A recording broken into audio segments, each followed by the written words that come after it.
దక్షిణ భారతదేశంలో బరువు తగ్గాలని అనుకునేవారు అన్నం బదులు రోటీలకు ప్రాధాన్యత ఇస్తుంటారు. అయితే అనేక రకరకాల రోటీలు కూడా తయారు చేసుకుంటూ ఉంటారు. మీరు తినే రోటీలో ఎటువంటి పోషకాలు ఉన్నాయో చెక్ చేసుకున్నారా మీరు ఎప్పుడైనా?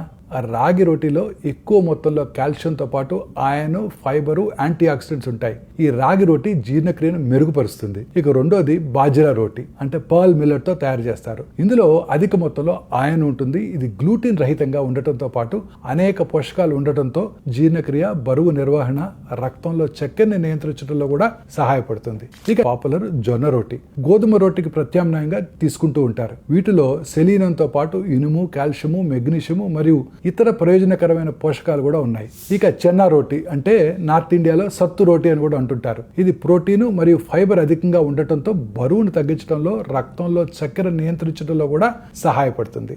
ఇందులో ఐరన్, మెగ్నీషియము, కాల్షియము, జింక్ కూడా ఉంటాయి. ఇక మన రొటీన్ గా తినే గోధుమ రోటీ, దీంట్లో ఫైబరు, విటమిన్స్, మినరల్స్ పుష్కలంగా ఉంటాయి. ఇందులో ఉండే ఫైబర్ కంటెంట్ కొలెస్ట్రాల్ స్థాయిని తగ్గించడంతో పాటు గుండె జబ్బుల ప్రమాదం నుంచి కూడా కాపాడుతుంది. ఇక నాకు బాగా ఇష్టమైన బార్లీ రోటీ, ఇందులో ఉండే అధిక ఫైబరు ఇతర పోషకాల కారణంగా చక్కెర స్థాయిని నియంత్రిస్తుంది. ఆకలిని తగ్గించడం ద్వారా బరువు నిర్వహణలో కూడా సహాయపడుతుంది.